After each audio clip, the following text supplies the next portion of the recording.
ਵਿਚਾਰਿਓ। ਬਾਬਾ ਅਮਰਦਾਸ ਜੀਆਂ ਇੱਕ ਦਿਨ ਆਪਦੇ ਮਨ ਵਿੱਚ ਇਹ ਵਿਚਾਰ ਕੀਤੀ ਹੈ ਹੋਏ ਬੈਸ ਬਿਹਾਵਾ। ਕਿ ਮੇਰੀ ਜਿਹੜੀ ਉਮਰ ਹੈ ਹੁਣ ਬੀਤ ਚੱਲੀ ਹੈ, ਮੈਂ ਬੁੱਢਾ ਹੋ ਚੁੱਕਾ ਹਾਂ। ਦੋਹਰਾ ਕਰਤ ਬਣਜ ਫੇਰੋਂ ਫਿਰ ਹੈ। ਤੇ ਕਹਿੰਦਾ ਹੈ ਕਿ ਮੈਂ ਜਿਹੜਾ ਵੈ ਵਣਜ ਜਿਹੜਾ ਵੈ ਫੇਰੋਂ ਫਿਰ ਹੈ, ਭਾਵ ਕਿ ਕੋਈ ਵਣਜ ਕਰੀਏ, ਕੋਈ ਧਰਮ ਦਾ ਵਪਾਰ ਕੀਤਾ ਜਾਵੇ। ਧਰਮ ਸਹਿਤ ਕ੍ਰਿਤ ਠਾਨ। ਵੀ ਅਸੀਂ ਕੋਈ ਇਹੋ ਜਿਹੀ ਕਿਰਤ ਕਰੀਏ ਜਿਹੜੀ ਧਰਮ ਦੇ ਸਹਿਤ ਹੋਵੇ, ਧਰਮ ਵੀ ਸਾਡਾ ਨਿਭਦਾ ਰਹੇ ਨਾਲ ਨਾਲ। ਹੋਏ ਅਦੋਸ਼ ਜਿਮ ਜੀਵ ਕਾ। ਤੇ ਜਿਵੇਂ ਜੀਵ ਅਦੋਸ਼ ਦੋਸ਼ਾਂ ਤੋਂ ਅਰਹਿਤ ਹੋ ਜਾਵੇ, ਕੋਈ ਇਹੋ ਜਿਹੀ ਜੀਵਕਾ ਅਸੀਂ ਬਣਾ ਲਈਏ ਨਿਰਬਾਹਤ ਗੁਜਰਾਨ। ਤੇ ਨਾਲ ਨਾਲ ਸਾਡਾ ਗੁਜ਼ਾਰਾ ਵੀ ਠੀਕ ਠਾਕ ਹੁੰਦਾ, ਭਾਵ ਰੋਟੀ ਫੁਲਕਾ ਵੀ ਚੱਲਦਾ ਰਹੇ, ਧਰਮ ਵੀ ਸਾਡਾ ਵਧੀਆ ਨਿਭ ਜਾਵੇ। ਨਿਸ਼ਾਨੀ ਛੰਦ ਕਰਹਿ ਅਭੈ ਸ਼ੁਭ ਕਰਮ ਕੋ। ਤੇ ਇਸ ਕਰਕੇ ਸੋਚਿਆ ਮਨ ਵਿੱਚ ਵੀ ਹੁਣ ਅਸੀਂ ਸ਼੍ਰੇਸ਼ਟ ਕੋਈ ਚੰਗੇ ਕਰਮ ਕਰੀਏ, ਸੁਖ ਹੋਏ ਪ੍ਰਲੋਕੰ। ਤਾਂ ਕਿ ਜਦੋਂ ਇਹ ਸੰਸਾਰ ਨੂੰ ਛੱਡ ਕੇ ਜਾਈਏ ਤੇ ਅੱਗੇ ਪ੍ਰਲੋਕ ਵਿੱਚ ਸਾਨੂੰ ਸੁਖ ਮਿਲੇਗਾ। ਨਾਹਿ ਤਾਂ ਰਾਗ ਦੁਐਸ਼ ਮਹਿ। ਨਹੀਂ ਤਾਂ ਕਹਿੰਦੇ ਇੱਥੇ ਈਰਖਾ ਤੇ ਦਵੈਸ਼, ਕਿਸੇ ਨੂੰ ਅਕਾਰਨ ਪ੍ਰੇਮ ਕਰੀ ਗਿਆ ਜਾਂ ਅਕਾਰਨ ਈਰਖਾ, ਨਾ ਮੋਹ ਤੇ ਈਰਖਾ ਦੇ ਵਿੱਚ ਹੀ ਲਹਿ ਹਰਖ ਰੋ ਸ਼ੋਕੰ। ਤੇ ਕਦੀ ਸੁਖ ਮਿਲ ਜਾਂਦਾ ਸੰਸਾਰ ਤੇ ਕਦੀ ਦੁੱਖ ਮਿਲੀ ਜਾਂਦਾ, ਕਦੇ ਜੀਵ ਕਿਸੇ ਨਾਲ ਈਰਖਾ ਕਰਦਾ, ਕਦੇ ਪ੍ਰੇਮ, ਇਹਨਾਂ ਦੇ ਵਿੱਚ ਹੀ ਉਲਝਿਆ ਹੋਇਆ ਹੈ। ਦੇ ਅਦਮਾਮਾ ਆਨ ਜਮ। ਤੇ ਫਿਰ ਮਹਾਰਾਜ ਵਿਚਾਰ ਕਰਦੇ ਮਨ ਵਿੱਚ ਗੁਰੂ ਅਮਰਦਾਸ ਕਿ ਫਿਰ ਬੁੱਢੇ ਹੋ ਜਾਂਦੇ ਆ ਜੀਵ, ਰਾਗ ਦੁਆਖ ਦੇ ਵਿੱਚ ਹੀ ਖੁਸ਼ੀ ਗਮੀਆਂ ਤੇ ਖੁਸ਼ੀ ਲੱਭਦੇ ਰਹਿੰਦੇ ਆ। ਕਦੇ ਕਿਸੇ ਨੂੰ ਪ੍ਰੇਮ ਕੀਤਾ, ਕਦੇ ਕਿਸੇ ਨਾਲ ਈਰਖਾ ਕਰਨ ਲੱਗ ਪੈਂਦੇ ਆ।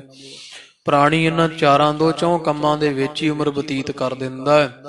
ਫਿਰ ਉਹਨੇ ਨੂੰ ਬੁੱਢਾ ਹੋ ਜਾਂਦਾ ਜਾਂ ਮੌਤ ਦਾ ਸਮਾਂ ਆ ਜਾਂਦਾ ਤੇ ਜਮ ਜੜਾਣ ਦਮਾਮਾ ਕਈ ਉਹ ਆਪਦਾ ਵਿਸਲ ਵਜਾਉਂਦਾ ਹੈ।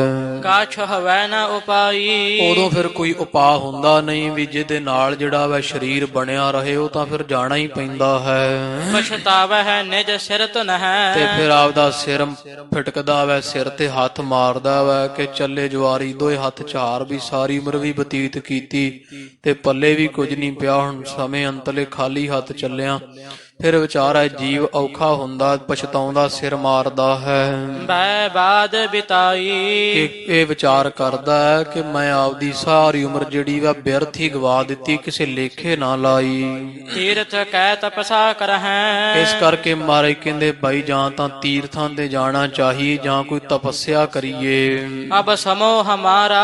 ਹੁਣ ਹੋ ਤਾਂ ਭਾਵੇਂ ਬੁੱਢੇ ਗਏ ਆ, ਪਰ ਫਿਰ ਵੀ ਸਾਡਾ ਅਜੇ ਸਾਡੇ ਕੋਲ ਸਮਾਂ ਹੈ ਵੀ ਤਪੱਸਿਆ ਕੀਤੀ ਜਾਵੇ ਤੇ ਤੀਰਥਾਂ ਤੇ ਜਾਇਆ ਜਾਵੇ। ਤਰਨ ਅਵਸਥਾ ਇਹ ਬਨ ਹੈ। ਉਂਝ ਤਾਂ ਨਾਲੇ ਵਿਚਾਰ ਮਨ ਚ ਕਰਦੇ ਵੀ ਹੁਣ ਅਸੀਂ ਬੁੱਢੇ ਹੋ ਗਏ ਆ, ਇਹ ਤੀਰਥਾਂ ਤੇ ਜਾਣਾ, ਤਪੱਸਿਆ ਕਰਨੀ ਜਵਾਨੀ ਵਾਲਿਆਂ ਦਾ, ਜਵਾਨਾਂ ਦਾ ਕੰਮ ਹੁੰਦਾ ਹੈ। ਬ੍ਰਿਧ ਤਨ ਬਲਹਾਰਾ। ਤੇ ਹੁਣ ਬੁੱਢਾ ਸਰੀਰ ਹੋ ਗਿਆ ਤੇ ਬਲ ਹਾਰ ਗਿਆ ਹੈ। ਇਤਿਆਦਿਕ ਤਰਕਤ ਹਿਰਦੈ ਪੁਨ। ਤੇ ਆਪਦੇ ਹਿਰਦੇ ਵਿੱਚ ਹੀ ਤਰਕਾਂ ਜੀਆਂ ਕਰ ਰਹੇ, ਵਿਚਾਰਾਂ ਕਰ ਰਹੇ ਹਨ। ਪੁਨ ਨਿਸ਼ਚੈ ਕੀਨਾ। ਫਿਰ ਨਿਸ਼ਚਾ ਕਰ ਲਿਆ ਬਾਬਾ ਅਮਰਦਾਸ ਜੀਆਂ, ਮਨ ਵਿੱਚ ਪੱਕਾ ਦ੍ਰਿੜ ਇਰਾਦਾ ਕੀਤਾ ਸੇਵਨ ਗੰਗਾ ਕੋ ਕਰਹਿ। ਕਿ ਅਸੀਂ ਗੰਗਾ ਸੇਵਨ ਕਰਾਂਗੇ, ਭਾਵ ਕਿ ਗੰਗਾ ਦੇ ਤੀਰਥਾਂ ਤੇ, ਗੰਗਾ ਤੀਰਥ ਜਿਹੜਾ ਪਵਿੱਤਰ ਹੈ ਉਹਦੇ ਵਿੱਚ ਜਾਵਾਂਗੇ, ਤੀਰਥਾਂ ਦਾ ਰਟਨ ਕਰਾਂਗੇ। ਕਲ ਮਹਿ ਅਘ ਛੀਨਾ। ਕਲਯੁਗ ਦੇ ਵਿੱਚ ਜਿਹੜੀ ਮੰਨੀ ਗਈ ਗੰਗਾ, ਉਹ ਪਾਪਾਂ ਦਾ ਨਾਸ਼ ਕਰਨ ਵਾਲੀ ਹੈ।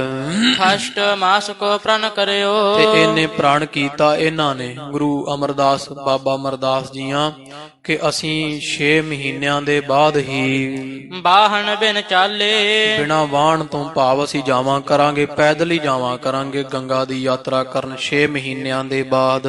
ਸੁਰਸਰ ਨੀਰ ਸਨਾਨਹੀ। ਜਿਹੜਾ ਸੁਰਸਰੀ ਇਹ ਗੰਗਾ ਨੂੰ ਹੀ ਕਹਿੰਦੇ, ਦੇਵਤਿਆਂ ਦਾ ਸਰ ਨੀਰ ਜਿਹੜਾ ਵੈ, ਇਹਦੇ ਵਿੱਚ ਜਿਹੜਾ ਇਸ਼ਨਾਨ ਕਰਨਾ ਹੈ। ਧਰ ਹਰਖ ਵਿਸਾਲੇ। ਬੜੇ ਲੋਕ ਇਹਦੇ ਵਿੱਚ ਇਸ਼ਨਾਨ ਕਰਦੇ ਆ ਤੇ ਖੁਸ਼ੀ ਮਨਾਉਂਦੇ ਹਨ। ਹਿਰਦੇ ਕਾਮਨਾਹੀਨ ਹੋਏ। ਜਿਹੜੇ ਹਿਰਦੇ ਹਨ ਉਹ ਕਾਮਨਾ ਤੋਂ ਹੀਣ ਹੋ ਜਾਂਦੇ, ਕੋਈ ਇੱਛਾ ਨਹੀਂ ਰਹਿੰਦੀ ਹੈ। ਪੂਜਹਿ ਥਿਤ ਤੀਰਾ। ਜਿਹੜੇ ਕੰਢੇ ਬੈਠ ਕਰਕੇ ਗੰਗਾ ਦੇ ਉਹ ਪਰਮੇਸ਼ਰ ਦਾ ਪੂਜਨ ਕਰਦੇ ਹਨ। ਚੰਦਨ ਚਰਚਤ ਕੁਸਮ ਗਨ। ਚੰਦਨ ਦਾ ਚਰਤ ਛਿੜਕਾ ਕਰਨਾ, ਜਿਹੜੇ ਕੁਸਮ ਫੁੱਲ ਆਦਿਕ ਹਨ। ਅਰਪਹਿ ਔਰ ਧੀਰਾ। ਤੇ ਇਹ ਉਥੇ ਜਾ ਕਰਕੇ ਉਹ ਜਿਵੇਂ ਕਿਰਿਆ ਕਰਦੇ ਸਨਾਤਨੀ ਲੋਕ, ਤੇ ਇਸੇ ਪ੍ਰਕਾਰ ਅਰਪਹਿ ਔਰ ਧੀਰਾ, ਗੰਗਾ ਫਿਰ ਉਹਦੇ ਬਦਲੇ ਵਿੱਚ ਹਿਰਦੇ ਨੂੰ ਧੀਰਜ ਬਖਸ਼ ਦਿੰਦੀ ਹੈ। ਦੇਵਹਿ ਧੂਪ ਸੋ ਨਮਰ ਹੋਏ। ਕਈ ਨਿਮਰ ਭਾਵ ਰੱਖ ਕੇ ਤੇ ਕਦੀ ਧੂਪ ਦਿੰਦੇ ਹਨ। ਜਲ ਡਾਲ ਪਤਾਸੇ। ਕਈ ਲੋਕ ਉਹਦੇ ਵਿੱਚ ਪਤਾਸੇ ਜਾ ਜਾ ਕੇ ਗੰਗਾ ਵਿੱਚ ਪਾਉਂਦੇ ਜਲ ਵਿੱਚ। ਵਰਤ ਕਰਹਿ ਤਿਸ ਕੁਲ ਪਰ। ਕੂਲ ਪਰ ਉਹਦੇ ਕੰਢੇ ਤੇ ਬੈਠ ਕਰਕੇ ਵਰਤ ਕਰਦੇ ਆ, ਨਿਯਮ ਆਦਿਕ ਰੱਖਦੇ ਹਨ। ਰਹਿ ਕਰ ਉਪਵਾਸੇ। ਤੇ ਉਪਵਾਸ ਆਦਿਕ ਜਿਹੜੇ ਵਾ ਉਹ ਕਰਦੇ ਹਨ। ਉਪਵਾਸ ਕਰਨੇ ਜਿਹੜੇ ਵਾ ਉਹ ਇਸੇ ਪ੍ਰਕਾਰ ਜਿਹੜਾ ਹੈ ਉਹ ਨਿਰਾਹਾਰ ਭਾਵ ਪੌਣਾ ਆਹਾਰੀ ਰਹਿਣਾ, ਭੁੱਖੇ ਰਹਿ ਰਹਿ ਕੇ ਜਪ ਕਰਦੇ ਹਨ। ਅਧਿਕ ਭਾਉ ਤਰ ਜਾਤ ਹੈ। ਬਹੁਤਾ ਪ੍ਰੇਮ ਧਰ ਧਰ ਕੇ ਜਿਹੜੇ ਲੋਕ ਵਾ ਉਹ ਤੀਰਥ ਗੰਗਾ ਤੇ ਜਾਂਦੇ ਆ। ਜੈਕਾਰ ਉਚਾਰੇ। ਉੱਥੇ ਜੈ ਜੈਕਾਰ ਗੰਗਾ ਦੀ ਸਿਫਤ ਕਰਦੇ ਜਾਂ ਪਰਮੇਸ਼ਰ ਦੀ ਜੈ ਜੈਕਾਰ ਕਰਦੇ ਹਨ। ਇਸੀ ਰੀਤ ਨਿਸ਼ਕਾਮ ਹੀ। ਤੇ ਇਸੇ ਪ੍ਰਕਾਰ ਜਿਹੜੀ ਰਹਿਤ ਸਹਿਤ ਕਾਮਨਾ ਤੋਂ ਰਹਿਤ ਹੋ ਕਰਕੇ ਬਹ ਬਾਰ ਪਿਧਾਰੇ। ਗੁਰੂ ਅਮਰਦਾਸ ਮਹਾਰਾਜ ਜੀ ਕੋਈ ਕਾਮਨਾ ਨਾ ਕੀਤੀ ਤੇ ਬੜੀ ਵਾਰੀ ਗੰਗਾ ਦਾ ਤੀਰਥ ਤੇ ਰਟਨ ਕੀਤਾ। ਬੜੀ ਵਾਰ ਪੈਦਲ ਚੱਲ ਚੱਲ ਕੇ ਗੰਗਾ ਗਏ ਆ। ਚਾਉ ਪਈ ਆਤ ਪਵਿੱਤਰ ਯਾਤਰਾ ਕੋ ਕਰੈ। ਤੇ ਬੜੀ ਪਵਿੱਤਰ ਯਾਤਰਾ ਕਰਦੇ ਰਹੇ ਆ ਬਾਬਾ ਅਮਰਦਾਸ ਜੀ। ਸਰਬ ਵਿਕਾਰ ਹਿਰਦੈ ਪਰ ਹਰੈ। ਤੇ ਹਿਰਦੇ ਦੇ ਸਾਰੇ ਵਿਕਾਰ ਭਾਵ ਜਿਹੜਾ ਵਾ ਉਹ ਨਹੀਂ ਰੱਖਦੇ ਸੀ ਜਦੋਂ ਤੀਰਥ ਤੇ ਜਾਂਦੇ। ਉਹ ਹੈ ਵਿਕਾਰੀ ਕਿੱਥੇ ਸੀ, ਉਹ ਤਾਂ ਵੈਸੇ ਹੀ ਸੰਸਾਰ ਨੂੰ ਖਾਲਸਾ ਜੀ ਵਿਖਾਇਆ ਹੈ ਵੀ ਨਗੁਰੇ ਦੀ ਕਲਿਆਣ ਨਹੀਂ। ਹੁਣ ਗੁਰੂ ਅਮਰਦਾਸ ਪਾਤਸ਼ਾਹ ਮਹਾਰਾਜ ਜੀ ਤਾਂ ਪਰਮੇਸ਼ਰ ਦਾ ਸਰੂਪ ਸੀ, ਪਰ ਸੰਸਾਰ ਨੂੰ ਇਹ ਵਿਖਾਇਆ ਮਹਾਰਾਜ ਨੇ ਨਗੁਰੇ ਦੀ ਆਪ ਕਿਰਿਆ ਧਾਰ ਕੇ ਕਿ ਭਾਈ ਨਗੁਰੇ ਦਾ ਕਲਿਆਣ ਨਹੀਂ ਕਿਸੇ ਪਾਸੋਂ ਵੀ। ਇਸ ਕਰਕੇ ਉਹ ਮਹਾਰਾਜ ਗੰਗਾ ਤੇ ਵੀ ਜਾਂਦੇ ਰਹੇ ਜਦੋਂ ਨਗੁਰੇ ਸੀਗੇ, ਕੋਈ ਗੁਰੂ ਨਾ ਧਾਰਿਆ। ਬੜੀ ਪਵਿੱਤਰ ਬਿਰਤੀ ਰੱਖ ਕੇ ਉਹ ਵਿਕਾਰਾਂ ਤੋਂ ਰਹਿਤ ਬੁੱਧ ਰੱਖ ਕਰਕੇ ਗੰਗਾ ਤੇ ਜਾਇਆ ਕਰਨ। ਕਾਮ ਨਾ ਕ੍ਰੋਧ ਨਾ ਲੋਭ ਨਾ ਧਾਰੈ। ਆ ਕਾਮਕ ਬਿਰਤੀ ਨਹੀਂ ਸੀ ਰੱਖੀ ਕਦੇ, ਕ੍ਰੋਧ ਲੋਭ ਮੋਹ ਹੰਕਾਰ ਵਿਸ਼ੇ ਵਿਕਾਰ ਨਹੀਂ ਸੀ ਕਦੇ ਲਾਗੇ ਆਉਣ ਦਿੱਤੇ। ਸੋਚ ਸੰਜਮ ਕੇ ਸਾਥ ਸਿਧਾਰੈ। ਤੇ ਬੜੀ ਪਵਿੱਤਰਤਾ ਤੇ ਸੰਜਮ ਦੇ ਨਾਲ ਉਹ ਗੰਗਾ ਤੇ ਜਾਇਆ ਕਰਦੇ ਆ। ਖਸ਼ਟ ਮਾਸ ਬੀਤੇ ਜਬੇ। 6 ਮਹੀਨੇ ਜਦੋਂ ਹੀ ਫਿਰ ਬੀਤ ਜਾਂਦੇ ਸੀ ਨਾ, ਇੱਕਰੀ ਜਾਂਦੇ ਫਿਰ ਘਰੇ ਆ ਜਾਂਦੇ ਮਹਾਰਾਜ। ਜਦੋਂ ਫੇਰ 6 ਕੁ ਮਹੀਨੇ ਬਤੀਤ ਹੁੰਦੇ ਸਨ, ਗ੍ਰਹਿ ਭੀ ਬੈਠੇ ਸੁਰ ਸਰ ਧਿਆਵੈ। ਤੇ ਘਰੇ ਬੈਠੇ ਹੋਏ ਵੀ ਉਹ ਫਿਰ ਗੰਗਾ ਦਾ ਧਿਆਨ ਧਰਦੇ ਸਨ। ਉਨ ਬਿੰਸਤੀ ਬਾਰ ਗਏ ਜਬ। ਕਵੀ ਜੀ ਕਹਿੰਦੇ 19 ਵਾਰ ਜਿਹੜੇ ਆ ਨਾ ਉਹ ਗੁਰੂ ਪਾਤਸ਼ਾਹ ਗੁਰੂ ਅਮਰਦੇਵ ਜੀ ਮਹਾਰਾਜ ਸੱਚੇ ਪਾਤਸ਼ਾਹ ਜੀ ਉਹ 19 ਵਾਰ ਜਿਹੜਾ ਹੈ ਉਹ ਗੰਗਾ ਤੇ ਗਏ। 19 ਵਾਰ ਜਦੋਂ ਗੰਗਾ ਤੇ ਹੋ ਆਏ, ਦੇਹ ਜਰਜਰੀ ਭੂਤ ਭਈ ਤਬ। ਤੇ ਦੇਹ ਜਿਹੜੀ ਸੀ ਉਹ ਬਜ਼ੁਰਗ ਹੋ ਜਾਂਦੀ। 6 ਮਹੀਨਿਆਂ ਬਾਅਦ ਜਾਂਦੇ ਆ ਜਦੋਂ, ਤੇ ਦੇਹ ਜਿਹੜੀ ਸੀ ਨਾ ਉਹ ਗੁਰੂ ਪਾਤਸ਼ਾਹ ਗੁਰੂ ਅਮਰਦਾਸ ਮਹਾਰਾਜ ਦੀ ਬੁੱਢਾ ਹੋ ਗਿਆ, ਸਰੀਰ ਬਹੁਤ ਬਿਰਧ ਹੋ ਗਿਆ ਹੈ। ਚੱਲਹਿ ਚਰਨ ਸਿਮਰ ਕੋ ਕਰਤੇ। ਤੇ ਫੇਰ ਵੀ ਉਹ ਪੈਰਾਂ ਨਾਲ ਚੱਲੀ ਜਾਂਦੇ ਹਨ। ਉੱਚੇ ਜੈ ਜੈਕਾਰ ਉਚਰਤੇ। ਉੱਚੀ ਪਰਮੇਸ਼ਰ ਦੀ ਜੈ ਜੈਕਾਰ ਕਰਦੇ ਜਾਂਦੇ ਐ। ਬਾਹਰ 20ਵੀਂ ਵਾਰ ਪਧਾਰੇ। ਫਿਰ 20ਵੀਂ ਵਾਰ ਜਦੋਂ ਗੁਰੂ ਅਮਰਦਾਸ ਦੇਵ ਜੀ ਮਹਾਰਾਜ ਗੰਗਾ ਤੇ ਗਏ ਹਨ, ਮਿਹੜਾ ਗ੍ਰਾਮਿਕ ਪੰਥ ਮਝਾਰੇ। ਉਥੇ ਫਿਰ ਰਾਹ ਵਿੱਚ ਇੱਕ ਮੇੜਾ ਨਗਰ ਆਉਂਦਾ ਹੈ, ਪਿੰਡ ਦਾ ਨਾਮ ਹੈ ਉਥੇ ਮੇੜਾ। ਤੋ ਉਹ ਮੇੜਾ ਪਿੰਡ ਜਿਹੜਾ ਹੈ, ਉਸ ਪਿੰਡ ਦੇ ਰਸਤੇ ਜਦੋਂ ਗੁਰੂ ਅਮਰਦਾਸ ਜੀ ਪਾਤਸ਼ਾਹ 20ਵੀਂ ਵਾਰੀ ਜਦੋਂ ਗੰਗਾ ਗਏ, ਮੇੜੇ ਪਿੰਡ ਦੇ ਵਿੱਚੋਂ ਹੁੰਦੇ ਹੋਏ ਬਸ ਹੈ ਵਿਪਰ ਇੱਕ ਤਹਿ ਆਵਦਾਤ। ਇਹ ਮੇੜੇ ਪਿੰਡ ਦੇ ਵਿੱਚ ਜਿਹੜਾ ਨਾ ਇੱਕ ਵਿਪਰ ਬ੍ਰਾਹਮਣ ਰਹਿੰਦਾ ਸੀ ਇਸੇ ਪਿੰਡ ਦਾ, ਤੇ ਬਾਹਮਣਾ ਦਾ ਇੱਕ ਗੋਤ ਹੈ। ਉਹ ਗੋਤ ਜਿਹੜਾ ਹੈ ਉਹ ਅਵਦਾਤ ਗੋਤ ਦਾ ਬ੍ਰਾਹਮਣ ਸੀਗਾ। ਪੁੱਤ ਸਾਰਸਤ ਭੰਬੀ ਜਾਤ। ਤੇ ਜਾਤ ਇਹਦੀ ਭੰਬੀ ਸੀਗੀ, ਤੇ ਉਹ ਜਿਹੜਾ ਵਾ ਭੰਬੀ ਜਾਤ ਦਾ, ਤੇ ਗੋਤ ਇਹਦਾ ਅਵਦਾਤ ਸੀਗਾ ਇਸ ਬ੍ਰਾਹਮਣ ਦਾ। ਦੁਰਗਾ ਨਾਮ ਪਨਹਿ ਤਿਸ ਕੇਰਾ। ਦੁਰਗਾ ਦਾਸ ਬ੍ਰਾਹਮਣ ਦਾ ਨਾਮ ਸੀਗਾ, ਭੰਬੀ ਇਹਦੀ ਜਾਤ ਸੀਗੀ, ਤੇ ਇਸ ਪ੍ਰਕਾਰ ਜਿਹੜਾ ਅਵਦਾਤ ਇਹਦਾ ਗੋਤ ਸੀਗਾ। ਦੁਰਗਾ ਦਾਸ ਨਾਮ ਦਾ ਬ੍ਰਾਹਮਣ ਮੇੜੇ ਪਿੰਡ ਵਿੱਚ ਰਹਿੰਦਾ ਹੈ। ਕਰਹਿ ਜਾਤਰੀ ਤਹਾਂ ਬਸੇਰਾ। ਇਹ ਬ੍ਰਾਹਮਣ ਕੀ ਕਰਦਾ ਸੀ ਵੀ ਇਹਨੇ ਘਰ ਦੇ ਬਾਹਰ ਇੱਕ ਛੋਟੀ ਸਰਾਂ ਪਾਈ ਹੋਈ ਸੀ। ਜਦੋਂ ਗੰਗਾ ਤੇ ਕੋਈ ਇਸ਼ਨਾਨ ਕਰਨ ਆਉਂਦਾ, ਥੱਕੇ ਟੁੱਟਿਆਂ ਦੀ ਸੇਵਾ ਕਰਦਾ। ਤੇ ਉਹਨੂੰ ਆਪਦੇ ਘਰ ਵਿੱਚ ਰੱਖ ਕਰਕੇ ਉਹਦੀ ਸੇਵਾ ਪ੍ਰਸ਼ਾਦਾ ਪਾਣੀ ਛਕਾਇਆ ਕਰੇ। ਆਵਤ ਜਾਤ ਪਾਏ ਬਿਸਰਾਮਾ। ਜਿੰਨੇ ਲੋਕ ਉੱਥੋਂ ਆਉਂਦੇ ਜਾਂਦੇ ਸੀ ਤੀਰਥ ਤੇ ਸਾਰੇ ਇਹਦੇ ਘਰ ਵਿੱਚ ਰਿਹਾ ਕਰਦੇ ਆਉਂਦੇ ਜਾਂਦੇ। ਸਾਦਰ ਕਰਹਿ ਉਤਾਰਨ ਧਾਮਾ। ਇਹ ਦਿਲ ਦਾ ਭਲਾ ਪੁਰਸ਼ ਸੀਗਾ ਤੇ ਬੜਾ ਆਦਰ ਤੇ ਸਤਿਕਾਰ ਕਰਦਾ ਸੀ ਸਾਰਿਆਂ ਦਾ। ਤਹਾਂ ਗਏ ਸ੍ਰੀ ਅਮਰ ਸੁਜਾਨਾ। ਤੇ ਮਹਾਰਾਜ ਜਦੋਂ 20ਵੀਂ ਵਾਰੀ ਗੰਗਾ ਗਏ ਆ ਤੇ ਮੇੜੇ ਪਿੰਡ ਵਿੱਚੋਂ ਹੋ ਕੇ ਜਦੋਂ ਲੰਘੇ ਇਹਦੇ ਘਰ ਵਿੱਚ ਮਹਾਰਾਜ ਜੀ ਗਏ ਹਨ। ਪੰਥ ਤਪਤ ਭਾਨਜ ਮਧਿਆਨਾ। ਤੇ ਇਸੇ ਪ੍ਰਕਾਰ ਇਸੇ ਘਰ ਵਿੱਚ ਫਿਰ ਉਤਾਰਾ ਕੀਤਾ ਹੈ ਗੁਰੂ ਅਮਰਦਾਸ ਮਹਾਰਾਜ ਜੀਆਂ ਨੇ। ਥਿਰੇ ਦੁਪਹਿਰਾ ਹੇਤ ਬਿਤਾਵਨਾ। ਕਿਉਂਕਿ ਦੁਪਹਿਰ ਬੜੀ ਲੱਗੀ ਹੋਣ ਕਰਕੇ ਧੁੱਪ ਕੜਕਦੀ ਵਿੱਚ ਸੋਚਿਆ ਵੀ ਐਸ ਬ੍ਰਾਹਮਣ ਦੇ ਘਰੇ ਅਸੀਂ ਸਾਰੇ ਲੋਕ ਆਉਂਦੇ ਜਾਂਦੇ ਠਹਿਰਦੇ ਹਨ, ਅਸੀਂ ਵੀ ਇਸ ਬ੍ਰਾਹਮਣ ਦੇ ਘਰੇ ਜਿਹੜਾ ਦੁਪਹਿਰਾ ਕੱਟ ਲਈਏ। ਪੌੜ ਰਹੇ ਜਿਨ ਕੀਰਤ ਪਾਵਨਾ। ਤੇ ਇੱਥੇ ਜਿੱਥੇ ਨੇ ਬ੍ਰਾਹਮਣ ਨੇ ਬਾਹਰ ਸਰਾਮ ਬਣਾਈ ਹੋਈ ਸੀ, ਗੁਰੂ ਅਮਰਦਾਸ ਜੀ ਮਹਾਰਾਜ ਉੱਥੇ ਆਪਦਾ ਚਾਦਰਾ ਤਾਣ ਕੇ ਸੌਂ ਗਏ ਆ। ਵਿਦਿਆ ਪਠਿਓ ਸੋ ਵਿਪਰ ਵਿਸੇਖਾ। ਜਿਹੜਾ ਇਹ ਬ੍ਰਾਹਮਣ ਸੀ ਨਾ, ਉਹ ਕਵੀ ਜੀ ਕਹਿੰਦੇ ਵਿਦਿਆ ਪੜਿਆ ਹੋਇਆ ਸੀ, ਚੰਗਾ ਵਿਦਵਾਨ ਸੀ, ਦੁਰਗਾ ਦਾਸ ਬ੍ਰਾਹਮਣ। ਸਾਮੁੰਦਰਿਕ ਭੀਤ ਸਨੇ ਦੇਖਾ। ਇੱਕ ਖਾਲਸਾ ਦੀ ਹਸਤ ਰੇਖਾ ਚਰਨ ਰੇਖਾ ਦਾ ਉਹ ਗ੍ਰੰਥ ਹੁੰਦਾ, ਸਾਮੁੰਦਰਿਕ ਗ੍ਰੰਥ ਕਹਿੰਦੇ ਜਾਂ ਸਮੁੰਦਰਿਕ ਪੁਰਾਣ ਹੁੰਦਾ। ਉਹ ਜਿਹੜੇ ਦੱਸਦੇ ਆ ਹੱਥਾਂ ਨੂੰ ਵੇਖ ਕੇ ਕਿੰਨੀ ਇਹਦੀ ਉਮਰ ਹੈ। ਮਸਤਕ ਰੇਖਾ ਹੁੰਦੀ ਆ, ਹਸਤ ਰੇਖਾ ਹੁੰਦੀ ਹੈ, ਚਰਨ ਰੇਖਾ ਹੁੰਦੀ ਹੈ। ਉਹਦੇ ਵਿੱਚ ਫਿਰ ਅੱਗੇ ਦੱਸਦੇ ਵਾ ਉਹ ਜਿਵੇਂ ਵੀ ਪਦਮ ਦਾ ਰੇਖਕੀ ਦੇ ਵਿੱਚ ਉਮਰ ਕਿੰਨੀ ਆ, ਜਿਹੜੇ ਹੱਥ ਹੁੱਥ ਵੇਖਦੇ ਆ। ਉਹ ਸਮੁੰਦਰੀ ਪੁਰਾਣ ਜਾਂ ਸਮੁੰਦਰੀ ਗ੍ਰੰਥ ਹੁੰਦਾ ਇੱਕ। ਉਹ ਸਮੁੰਦਰਿਕ ਗ੍ਰੰਥ ਜਿਹੜਾ ਸੀ ਉਹ ਪੜਿਆ ਹੋਇਆ ਸੀ ਜਿਹੜਾ ਬ੍ਰਾਹਮਣ ਸੀਗਾ। ਸੁੰਦਰ ਪਦ ਅਰਵਿੰਦ ਨਿਹਾਰਾ। ਤੇ ਇਹ ਜਦੋਂ ਗੁਰੂ ਅਮਰਦਾਸ ਪਾਤਸ਼ਾਹ ਜੀ ਦੇ ਸਬਾਤ ਵਿੱਚ ਬਾਹਰ ਬੈਠੇ ਹੋਏ ਆ, ਬਰਾਜੇ ਹੋਏ ਆ, ਮਹਾਰਾਜ ਦਾ ਚਰਨ ਨੰਗਾ ਸੀ, ਉਹ ਚਾਦਰੇ ਤੋਂ ਬਾਹਰ ਸੀ। ਇਹ ਬ੍ਰਾਹਮਣ ਪੜਿਆ ਹੋਇਆ ਸੀ ਉਹ ਸਮੁੰਦਰੀ ਗ੍ਰੰਥ, ਪੈਰ ਦੀਆਂ ਉਹ ਹੱਥਾਂ ਦੀਆਂ ਰੇਖਾ ਰੂਖਾ ਵੇਖ ਲੈਂਦਾ ਸੀਗਾ, ਵਿਦਵਾਨ ਸੀ। ਦੁਰਗਾ ਦਾਸ ਬ੍ਰਾਹਮਣ ਨੇ ਜਦੋਂ ਮਹਾਰਾਜ ਦਾ ਪੈਰ ਵੇਖਿਆ ਹੈ, ਜਿਨ ਕੇ ਹੋ ਤੋ ਸ ਪਦਮ ਆਕਾਰਾ। ਤੇ ਪੈਰ ਦੇ ਵਿੱਚ ਮਹਾਰਾਜ ਗੁਰੂ ਅਮਰਦਾਸ ਦੇ ਪਦਮ ਦਾ ਨਿਸ਼ਾਨ ਜਿਹੜਾ ਵਾ ਬ੍ਰਾਹਮਣ ਨੇ ਵੇਖਿਆ ਹੈ। ਵੇਖਿਓ ਦੂਰ ਤੇ ਪੁਨ ਟਿਗ ਆਇਓ। ਇਹ ਦੂਰੋਂ ਹੀ ਲਿਸ਼ਕਦਾ ਸੀ ਪੈਰ ਵਿੱਚ ਪਦਮ ਦਾ ਨਿਸ਼ਾਨ ਵੇਖਿਆ ਜਦੋਂ ਇਹ ਤੇ ਨੇੜੇ ਆ ਗਿਆ ਗੁਰੂ ਅਮਰਦਾਸ ਮਹਾਰਾਜ ਦੇ। ਨੀਕੀ ਰੀਤ ਬਾਹਰ ਦਰਸਾਇਓ। ਤੇ ਦੁਰਗਾ ਦਾਸ ਨੇ ਬੜੀ ਲਾਗੇ ਹੋ ਕੇ ਫਿਰ ਚੰਗੀ ਤਰ੍ਹਾਂ ਵੇਖਿਆ ਮਹਾਰਾਜ ਦੇ ਪੈਰ ਨੂੰ। ਹਿਰਦੇ ਵਿਚਾਰ ਹੈ ਤਰਕ ਅਨੇਕਾ। ਮਨ ਵਿੱਚ ਬੜੀਆਂ ਦਲੀਲਾਂ ਨੀਆਂ ਵਿਚਾਰਾਂ ਨੀਆਂ। ਬ੍ਰਾਹਮਣ ਸੰਸੇ ਵਿੱਚ ਪੈ ਗਿਆ ਪੈਰ ਵਿੱਚ ਪਦਮ ਵੇਖ ਕੇ। ਇਹ ਉੱਤਮ ਲੱਛਣ ਭਗ ਏਕਾ। ਕਹਿੰਦੇ ਆ ਵੀ ਇਹ ਤਾਂ ਜਿਹੜੇ ਇੱਕ ਪੈਰ ਵਿੱਚ ਪਦਮ ਹੋਣਾ ਇਹ ਤਾਂ ਬੜੇ ਉੱਤਮ ਲੱਛਣ ਹੁੰਦੇ ਹਨ। ਪਤ ਬਿਸ਼ਨ ਭਏ ਅਵਤਾਰਾ। ਇਹ ਹਰੇਕ ਦੇ ਪੈਰ ਵਿੱਚ ਪਦਮ ਨਹੀਂ ਹੁੰਦਾ, ਮਨ ਚ ਵਿਚਾਰਾਂ ਕਰਦਾ ਵੀ ਇਹ ਤਾਂ ਜਿਹੜੇ ਮਾਇਆ ਦੇ ਪਤੀ ਹਨ ਵਿਸ਼ਨੂੰ ਭਗਵਾਨ, ਉਹਦੇ ਪੈਰ ਵਿੱਚ ਹੀ ਹੁੰਦਾ ਵਾ ਪਦਮ ਦਾ ਨਿਸ਼ਾਨ। ਕੀ ਕਹੀਏ ਫਿਰ ਕੀ ਇਹ ਵਿਸ਼ਨੂੰ ਦਾ ਅਵਤਾਰ ਹਨ। ਕਿਤਹਾਂ ਚੱਕਰਵਰਤੀ ਨਿਪ ਭਾਰਾ। ਤੇ ਜਾਂ ਫਿਰ ਇਹ ਦੋ ਹੀ ਹਾਲਤਾਂ ਵਿੱਚ ਪਦਮ ਦਾ ਨਿਸ਼ਾਨ ਹੁੰਦਾ ਪੈਰ ਵਿੱਚ। ਇੱਕ ਵਿਸ਼ਨੂੰ ਭਗਵਾਨ ਦੇ ਅਵਤਾਰ ਵਿੱਚ ਹੋ ਸਕਦਾ ਤੇ ਦੂਜਾ ਜੇ ਕੋਈ ਚੱਕਰਵਰਤੀ ਪਾਤਸ਼ਾਹ ਹੋਵੇ ਬੜਾ ਭਾਰੀ, ਉਹਦੇ ਪੈਰ ਵਿੱਚ ਪਦਮ ਦਾ ਨਿਸ਼ਾਨ ਹੁੰਦਾ ਹੈ। ਇਨ ਦੋਇਨ ਬਿਨ ਅਪਰਣਾ ਕੋ। ਇਹ ਦੁਰਗਾ ਦਾਸ ਕਹਿੰਦਾ ਵੀ ਇਹਨਾਂ ਦੋਹਾਂ ਤੋਂ ਬਿਨਾ ਹੋਰ ਨਹੀਂ ਕਿਸੇ ਦੇ ਵੀ ਪੈਰ ਵਿੱਚ ਪਦਮ ਦਾ ਨਿਸ਼ਾਨ ਹੁੰਦਾ। ਮੈਂ ਪੜਿਆ ਚੰਗੀ ਤਰ੍ਹਾਂ ਸਮੁੰਦਰੀ ਗ੍ਰੰਥ। ਪਦਮ ਰੇਖ ਇਮ ਧਾਰ ਹੈ ਦੋ। ਇਹ ਦੋਵੇਂ ਜਣੇ, ਇੱਕ ਵਿਸ਼ਨੂੰ ਭਗਵਾਨ ਤੇ ਦੂਜਾ ਜਿਹੜਾ ਹੈ ਉਹ ਚੱਕਰਵਰਤੀ, ਕੋ ਬੜਾ ਭਾਰੀ ਸੰਸਾਰ ਦਾ ਰਟਨ ਕਰਨ ਵਾਲਾ, ਜਿੱਤਣ ਵਾਲਾ ਜਿਹੜਾ ਵਾ ਉਹ ਕੋਈ ਬਾਦਸ਼ਾਹ ਪਾਤਸ਼ਾਹ ਹੋਵੇ।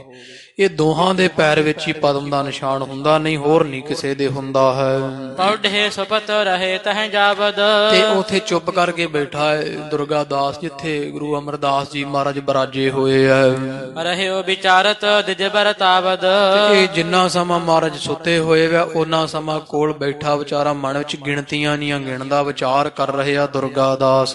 ਨਿਸ਼ਾਨੀ ਛੰਦ ਜਾਗ ਉਠੇ ਸ਼੍ਰੀ ਅਮਰ ਜੀ। ਜਦੋਂ ਫਿਰ ਉਹ ਨੀਂਦ ਪੂਰੀ ਕਰਕੇ ਬਾਬਾ ਅਮਰਦਾਸ ਜੀ ਜਾਗੇ ਹਨ। ਚੱਲ ਬੇ ਕਰ ਤਿਆਰੀ। ਚੱਲਣ ਦੀ ਤਿਆਰੀ ਕਰ ਲਈ ਅਗਾਂਹ ਆਪਦੀ ਯਾਤਰਾ ਤੇ। ਵਿਪਰ ਨਿਕਟ ਬੈਠਤ ਭਇਓ। ਇਹ ਜਿਹੜਾ ਬ੍ਰਾਹਮਣ ਸੀ ਨਾ ਦੁਰਗਾ ਦਾਸ, ਗੁਰੂ ਅਮਰਦਾਸ ਮਹਾਰਾਜ ਦੇ ਲਾਗੇ ਹੋ ਬੈਠ ਗਿਆ ਹੈ। ਦੇਖਤ ਹਿਤ ਧਾਰੀ। ਤੇ ਬੜੇ ਪ੍ਰੇਮ ਦੇ ਨਾਲ ਨਾ ਉਹ ਮਹਾਰਾਜ ਦੇ ਵੱਲ ਵੇਖਦਾ ਹੈ। ਲੱਗੇ ਦੇਣ ਤਬ ਦਛਨਾ। ਤੇ ਇਹ ਗੁਰੂ ਅਮਰਦਾਸ ਜੀ ਮਹਾਰਾਜ ਬ੍ਰਾਹਮਣ ਨੂੰ ਸਤਿਕਾਰਯੋਗ ਦੇ ਘਰ ਵਿੱਚ ਜੂ ਠਹਿਰੇ ਵੀ ਇਹ ਸੇਵਾ ਕਰਦਾ ਆਏ ਗਿਆਂ ਦੀ, ਇਸ ਕਰਕੇ ਉਹ ਪੈਸੇ ਦੇਣ ਲੱਗੇ ਦਛਨਾ ਵਜੋਂ ਬ੍ਰਾਹਮਣ ਨੂੰ। ਦੇਜ ਜੋ ਇਹ ਲੀਜੈ ਮਹਾਰਾਜ ਕਹਿੰਦੇ ਲੈ ਬ੍ਰਾਹਮਣ ਜੀ, ਆ ਮਾਇਆ ਜਿਹੜੀ ਵਾ ਨਾ ਦਛਨਾ ਵਜੋਂ ਤੁਸੀਂ ਕੁਝ ਰੱਖ ਲਵੋ, ਸਾਧ ਸਾਧ ਤੁਝ ਕੋ ਅਹੈ। ਕਿਉਂਕਿ ਤੁਸੀਂ ਸਾਧਨ ਬਣਾਏ ਹੋਇਆ ਸਾਰਿਆਂ ਨੂੰ ਇੱਥੇ ਰੱਖ ਦਿਓ, ਸੇਵਾ ਪਾਣੀ ਕਰ ਦਿਓ ਆਏ ਗਏ ਯਾਤਰੂਆਂ ਦੀ। ਇਹ ਮਹੀਨਤ ਕੀਜੈ ਤੇ ਇਹ ਜਿਹੜਾ ਕੰਮ ਤੁਸੀਂ ਕੀਤਾ ਬੜਾ ਚੰਗਾ ਕਰ ਰਹੇ ਹੋ, ਤੇ ਅੱਗੇ ਤੋਂ ਵੀ ਇਹੋ ਹੀ ਬਿਰਤੀ ਧਾਰ ਕੇ ਰੱਖੋ, ਆਏ ਗਏ ਦੀ ਸੇਵਾ ਕਰੋ। ਇਸ ਕਰਕੇ ਆ ਥੋੜੀ ਮਾਇਆ ਸੇਵਾ ਤੁਸੀਂ ਰੱਖ ਲਵੋ। ਉਤਰਹਿ ਸੰਗੀ ਗੰਗ ਕੇ ਤੇ ਕਿਉਂਕਿ ਤੁਹਾਡੇ ਘਰ ਵਿੱਚ ਗੰਗਾ ਨੂੰ ਪੂਜਣ ਵਾਲੇ ਲੋਕ ਆਣ ਆਣ ਕੇ ਉਤਾਰਾ ਕਰਦੇ ਆ ਰਹਿੰਦੇ ਹਨ। ਪਾਵੈ ਵਿਸ਼ਰਾਮਾ ਤੁਹਾਡੇ ਘਰ ਵਿੱਚ ਆਪਦੀ ਥਕਾਵਟ ਦੂਰ ਕਰਦੇ, ਭੋਜਨ ਛਕਦੇ, ਵਿਸ਼ਰਾਮ ਕਰਦੇ ਹਨ। ਪਾਵਨ ਕੋ ਪਾਵਨ ਕਰਹਿ ਤੇ ਪਾਵਨ ਕੋ ਪਾਵਨ ਕਰੇ, ਆਪਦੇ ਜਿਹੜੇ ਵੈ ਪਾਵਨ ਕੋ ਚਰਨਾਂ ਨੂੰ ਜਿਹੜਾ ਵੈ ਪਵਿੱਤਰ ਜਾਂ ਪਾਵਨ ਤੀਰਥ ਤੇ ਜਾਣ ਵਾਲੇ ਸ਼ਰਧਾਲੂ, ਪਾਵਨ ਕਹੀਏ ਪੈਰਾਂ ਨੂੰ, ਤੁਹਾਡੇ ਘਰ ਵਿੱਚ ਪਾ ਕੇ ਪਾਵਨ ਕਰਦੇ, ਪਵਿੱਤਰ ਕਰਦੇ ਹਨ। ਪਾਵਨ ਹੋਏ ਧਾਮਾ ਤੇ ਤੁਹਾਡਾ ਘਰ ਵੀ ਫਿਰ ਇਸ ਕਰਕੇ ਪਾਵਨ ਹੋਏ, ਪਵਿੱਤਰ ਹੋ ਆਉਂਦਾ। ਕਿੰਨੇ ਯਾਤਰੂ ਸ਼ਰਧਾਲੂ ਤੁਹਾਡੇ ਘਰ ਵਿੱਚ ਠਹਿਰਦੇ ਆ। ਵਿਪਰ ਦੀਨ ਬਨ ਬਿਨੈ ਭਨ ਤੇ ਇਹ ਵਿਪਰ ਹੁਣ ਜਾਣਦਾ ਵੀ ਇਹਨਾਂ ਦੇ ਪੈਰ ਵਿੱਚ ਪਦਮ ਹੈ, ਕੋਈ ਅਵਤਾਰੀ ਪੁਰਸ਼ ਨੇ। ਦੋਵੇਂ ਹੱਥ ਜੋੜ ਲਏ ਦੁਰਗਾ ਦਾਸ ਨੇ, ਬੇਨਤੀ ਕਰਨ ਲੱਗਾ ਹੈ, ਮੈਂ ਅਬ ਨਹਿ ਲਿਉ। ਕਹਿੰਦਾ ਮਹਾਰਾਜ ਮੈਂ ਨਹੀਂ ਇਹ ਤੁਹਾਡੇ ਤੋਂ ਇਹ ਦਸ਼ਨਾ ਪੈਸੇ ਲੈ ਸਕਦਾ। ਜਬ ਸਮਰੱਥ ਹੋ ਵਹ ਮਹਾ ਜਦੋਂ ਤੁਸੀਂ ਮਹਾਨ ਸਮਰੱਥ ਕਲਾ ਸਰਬ ਕਲਾ ਸਮਰੱਥ ਹੋ ਜਾਵੋਗੇ, ਤਬ ਲੈਨ ਕਰਿਉ। ਉਦੋਂ ਮੈਂ ਲੈਣਾ ਕਰਾਂਗਾ। ਕਿਉਂਕਿ ਵਿਚਾਰ ਕਰਦਾ ਸੀ ਨਾ ਵੀ ਇਹਦੇ ਪੈਰ ਵਿੱਚ ਪਦਮ ਦਾ ਨਿਸ਼ਾਨ ਹੈ ਬਜ਼ੁਰਗ ਦੇ, ਪਰ ਅਜੇ ਇਹਦਾ ਫਲ ਨਹੀਂ ਮਿਲਿਆ, ਇਹਨੂੰ ਪਦਮ ਦੇ ਨਿਸ਼ਾਨ ਦਾ ਫਲ ਕੋਈ ਮਿਲਿਆ ਨਹੀਂ ਅਜੇ। ਇਹ ਆਮ ਸਧਾਰਨ ਲੋਕਾਂ ਵਾਂਗੂ ਵਿਚਰ ਰਹੇ ਆ। ਇਹ ਬ੍ਰਾਹਮਣ ਜਾਣਦਾ ਸੀ ਵੀ ਇੱਕ ਨਾ ਇੱਕ ਦਿਨ ਬੜੇ ਚੱਕਰਵਰਤੀ ਪਾਤਸ਼ਾਹ ਹੋਣਗੇ। ਇਸ ਕਰਕੇ ਉਹ ਅੱਗਾ ਵੇਖ ਕੇ, ਭਵਿੱਖ ਵੇਖ ਕੇ ਬ੍ਰਾਹਮਣ ਕਹਿ ਰਿਹਾ ਕਿ ਨਹੀਂ ਹੇ ਬਾਬਾ ਜੀ, ਤੁਹਾਥੋਂ ਪੈਸੇ ਲਵਾਂਗੇ, ਪਰ ਜਦੋਂ ਤੁਸੀਂ ਸਰਬ ਕਲਾ ਸਮਰੱਥ ਹੋਵੋਗੇ ਉਦੋਂ ਲਵਾਂਗੇ। ਅਬ ਮੁਝ ਸੋ ਕਹਿ ਦੀਜੀਐ ਹੈ ਬਸ ਹੁਣ ਸਾਡੇ ਤਾਂ ਇਹ ਕਹਿ ਦੇਵੋ ਬਾਛਤ ਹਮ ਦਹਿ ਵੀ ਜਦੋਂ ਅਸੀਂ ਤਖਤ ਤੇ ਬੈਠਾਂਗੇ ਉਦੋਂ ਜੋ ਮੰਗੇਗਾ ਤੈਨੂੰ ਦੇਵਾਂਗੇ। ਇਹ ਬ੍ਰਾਹਮਣ ਨੂੰ ਫਿਰ ਵਰ ਮੰਗਦਾ ਬ੍ਰਾਹਮਣ ਬਾਬਾ ਅਮਰਦਾਸ ਜੀਆਂ ਤੋਂ, ਹੁਣ ਇੰਨਾ ਹੀ ਵਰ ਦਿਓ ਵੀ ਜਦੋਂ ਤੁਸੀਂ ਤਖਤ ਤੇ ਬੈਠੋਗੇ ਨਾ, ਮੈਂ ਜੋ ਮੰਗਾਂਗਾ ਮੈਨੂੰ ਤੁਸੀਂ ਉਹੀ ਦੇ ਦਿਆ ਜੋ। ਤਬ ਚੇਤਹ ਇਸ ਸਮੈ ਕੋ ਤੇ ਉਦੋਂ ਮੇਰੇ ਦੱਸੇ ਬਚਨ ਨੂੰ ਤੁਸੀਂ ਯਾਦ ਕਰ ਲਿਆ ਜੇ ਵੀ ਇਹਨਾਂ ਨੇ ਆਖਿਆ ਸੀਗਾ ਵੀ ਇੱਕ ਨਾ ਇੱਕ ਦਿਨ ਤੁਸੀਂ ਚੱਕਰਵਰਤੀ ਪਾਤਸ਼ਾਹ ਹੋਵੋਗੇ। ਹਮ ਆਨ ਮਿਲੈ ਹੈ ਤੇ ਆਪਾਂ ਪਹਿਲਾਂ ਵੀ ਜਿਹੜੇ ਮਿਲ ਚੁੱਕੇ ਹਾਂ। ਸੁਨ ਸ਼੍ਰੀ ਅਮਰ ਬਖਾਨਿਓ। ਇਉਂ ਸੁਣ ਕੇ ਨਾ ਬ੍ਰਾਹਮਣ ਤੋਂ, ਦੁਰਗਾ ਦਾਸ ਤੋਂ ਬਾਬਾ ਅਮਰਦੇਵ ਜੀ ਬੋਲੇ ਆ, ਕੈਸੇ ਤੁਬ ਜਾਨੀ ਵੀ ਤੂੰ ਭਾਈ ਬ੍ਰਾਹਮਣ ਜੀ ਤੁਸੀਂ ਕਿਵੇਂ ਜਾਣਦੇ ਹੋ ਵੀ ਅਸੀਂ ਚੱਕਰਵਰਤੀ ਪਾਤਸ਼ਾਹ ਹੋਵਾਂਗੇ, ਆਉਣ ਵਾਲੇ ਸਮੇਂ 'ਚ ਤਖਤ ਦੇ ਮਾਲਕ ਹੋਵਾਂਗੇ। ਕੈਸੇ ਐਸ਼ਰਵਜ ਹੋਏ ਹੈ ਵੀ ਸਾਡੇ ਕੋਲ ਤਾਂ ਹੁਣ ਕੁਝ ਵੀ ਨਹੀਂ, ਸਧਾਰਨ ਅਸੀਂ ਜ਼ਿਮੀਂਦਾਰ ਖੇਤੀ ਕਰਦੇ ਆਂ, ਪਰ ਬ੍ਰਾਹਮਣ ਜੀ ਤੁਸੀਂ ਕਹਿੰਦੇ ਹੋ ਤੁਸੀਂ ਤਖਤਾਂ ਦੇ ਮਾਲਕ ਹੋਵੋਗੇ, ਇਉਂ ਕਿਵੇਂ ਹੋ ਸਕਦਾ ਹੈ? ਕਿਵੇਂ ਸਾਨੂੰ ਇੰਨੀ ਵਿਭੂਤੀ ਮਾਇਆ ਮਿਲੇਗੀ? ਕਰ ਸਕਲ ਬਖਾਨੀ ਉਹ ਸਾਰੀ ਸਾਨੂੰ ਜਿਹੜੀ ਤੁਸੀਂ ਗੱਲ ਦੱਸੀ ਹੈ, ਦੇਜ ਭਾਖਿਓ ਤਮ ਪਦ ਪਦਮ। ਜਿਹੜਾ ਉਹ ਬ੍ਰਾਹਮਣ ਸੀ ਉਹ ਕਹਿੰਦਾ ਹੈ ਕਿ ਇਉਂ ਹੈ ਬਜ਼ੁਰਗੋ ਕਿ ਤੁਹਾਡੇ ਪੈਰ ਵਿੱਚ ਨਾ ਪਦਮ ਦੀ ਰੇਖਾ ਬਣੀ ਹੋਈ ਹੈ, ਪਦਮਾਪਤ ਜੈਸੇ ਜਿਵੇਂ ਉਹ ਵਿਸ਼ਨ ਭਗਵਾਨ ਦੇ ਬਣੀ ਹੁੰਦੀ ਹੈ। ਆਤ ਉੱਤਮ ਲੱਛਣ ਇਹ ਪਦਮ ਰੇਖਾ ਹੋਣੀ ਪੈਰ ਦੇ ਵਿੱਚ ਬੜਾ ਉੱਤਮ ਸ਼੍ਰੇਸ਼ਟ ਲੱਛਣ ਮੰਨਿਆ ਜਾਂਦਾ ਹੈ। ਫਲ ਭਇਓ ਨ ਕੈਸੇ ਪਰ ਮੈਨੂੰ ਇਸ ਗੱਲ ਦੀ ਸਮਝ ਨਹੀਂ ਆਉਂਦੀ ਵੀ ਤੁਹਾਨੂੰ ਫਲ ਨਹੀਂ ਅਜੇ ਤੱਕ ਮਿਲਿਆ ਉਹ ਪਦਮ ਰੇਖਾ ਦਾ। ਇੰਨੇ ਸਮੇਂ ਨੂੰ ਤੁਸੀਂ ਚੱਕਰਵਰਤੀ ਪਾਤਸ਼ਾਹ ਹੋਣੇ ਚਾਹੀਦੇ ਸੀ, ਤੁਹਾਨੂੰ ਫਲ ਨਹੀਂ ਅਜੇ ਮਿਲਿਆ। ਤਉ ਅਗਾਰੀ ਹੋਏ ਗੋ ਪਰ ਇਹ ਜ਼ਰੂਰ ਹੈ ਵੀ ਇਹ ਵਿਅਰਥ ਨਹੀਂ ਜਾਏਗੀ ਪਦਮ ਰੇਖਾ।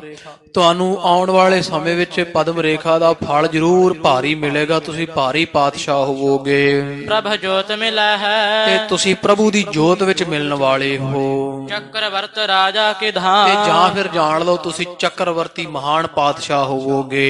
ਕਿਸ ਕਾਲ ਬਨੈ ਹੈ ਬਸ ਥੋੜੇ ਹੀ ਸਮੇਂ ਵਿੱਚ ਬਣੋਗੇ। ਨਿਰਸੰਸੈ ਮਮ ਭਾਰਤਾ।